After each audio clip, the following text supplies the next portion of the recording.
this week's topic is food. I was a bit apprehensive when this got announced because I'm going to need to show off some kind of crazy baking skill that I don't have, and everyone's going to be posting these crazy complex recipes. You know, such a personal recipe that their grands passed down through generations and all of that. My family isn't really like that, and we've never really been bakers. I'm certainly not. The idea of measurements just stressed me out. So I went for this option, a cake mix, which you only add an egg and some vegetable oil to, which that really appeals to me. I'm sorry, but this makes 10 cakes, and I'd quite like to see what kind of recipe your grand's passing down that makes a frozen 2 cupcakes. Yeah, I think I'm already winning. Look how cute they are! It's all in this little bag, and all you need to do is go 1 large egg. So I went into the fridge and I got an egg. What constitutes a large egg? Is this a large egg?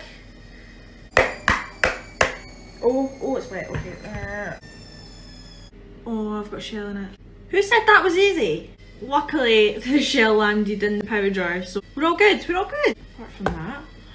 Okay, so on further inspection, 10 ml equates to 2 teaspoons. That's normal people language. This is meant for a child younger than me. They should make that more clear. So let's just hope that's the right oil.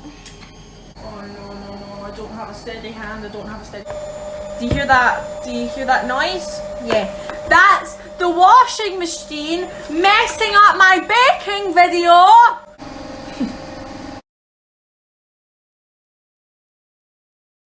I mean, I don't mean to come across like overly greedy or anything, but it's beeping again. Why is this washing machine ruining my video?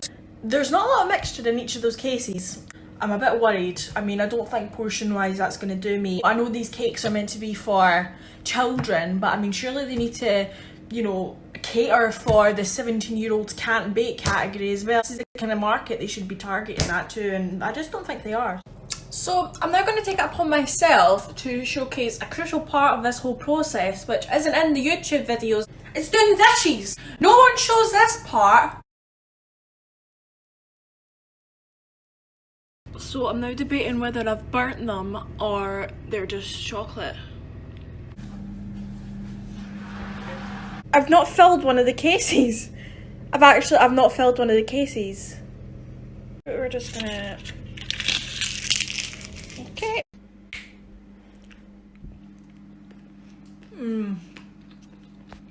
Cake mix is the way to go. Today, I'm making chocolate brownies. It's one of my favourite recipes because my mum and my aunt have this long-standing rivalry over whose brownies are better. At every family event, whether it's christenings, birthdays or barbecues, they both bake their brownies and see who gets eaten first. Personally, I'm team mum, but my brother prefers my aunt's. I guess once this is all over, we need to have one big showdown to finally crown the brownie champion. So I'm starting off with 2 90p packs of ramen, just cheap, and we're going to make them a bit more fancy. So I'm going to fry some eggs and just keep an eye on the ramen and mix it up in the boiling water and put in the flavoured packets. And then I'm going to chop up some pak choi to put on the top as well, just to make it look even more fancy. And then once the ramen's done, you take everything out, put the eggs on the ramen and then the pak choi, and then you're done.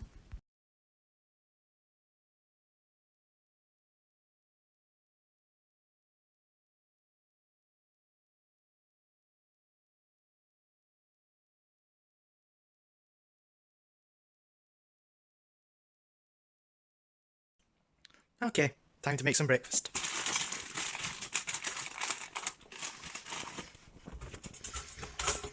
Now this may come to a surprise to you, but toast is not in fact my favourite food. My favourite food is in fact a beautiful venison steak, medium.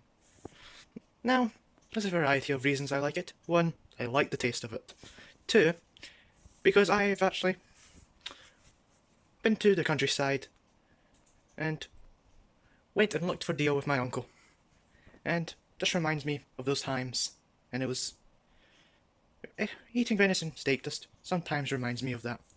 And those were beautiful times, and I'll always cherish. Right, toast is done. No, I think I burnt it a bit. Pizza's been a big part of our family for years now, mostly due to the fact that we make it ourselves. Well, Dad makes it himself, but me and Mum do chip in quite a lot. So what you're going to be seeing now is the pizza being mixed very thoroughly, then it's going to be the dough rising, and finally being cooked in the special pizza oven that we got. We used to cook in the regular oven, but I promise you this is a lot better, and much quicker thankfully. They're also very, very tasty.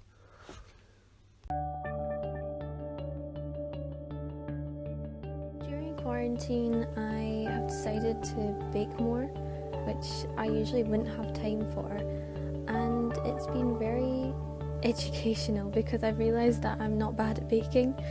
I'm not the best in the kitchen, but I realised after making a few things with my mum that baking can be really fun and relaxing, and I'm especially good at making banana bread and banana muffins apparently.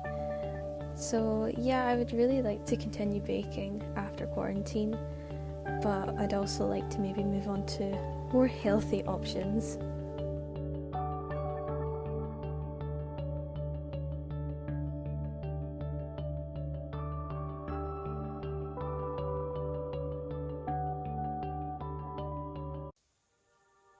Hello and welcome. Today I'm going to be making for you my lockdown speciality meal. This is an old favourite of mine. So the first thing you're going to do is you're going to need a knife, which is pretty dangerous. Please don't do this without adult supervision. The next thing you're going to do is take your Turkish Delight. So what you want to do is you want to just open the Turkish Delight like this. It is quite complicated, but you will get the hang of it. Set it down on your chopping board. Next thing you want to do is take your knife and just finely, very finely slice down the middle, like so. And there you have it. One beautiful Turkish Delight ready for your consumption. Fry's Turkish Delight, full of Eastern promise.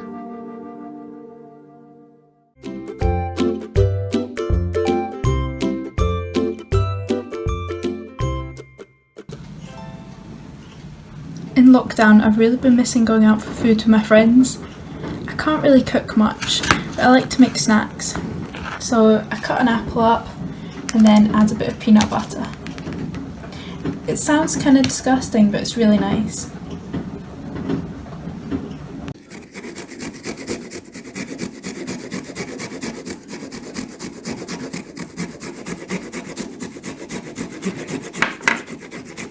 Okay, lift it up, let's see what you got underneath. Okay.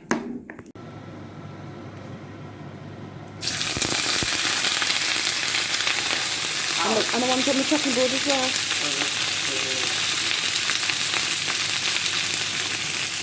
And the ginger as well, scrape all of that in.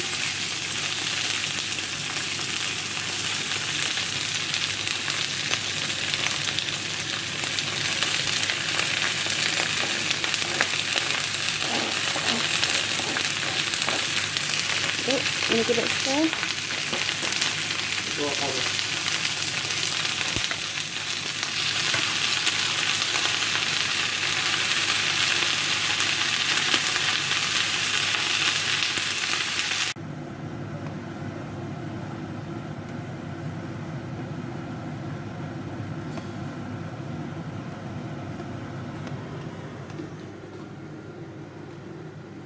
Master Chef, Gordon Ramsay who?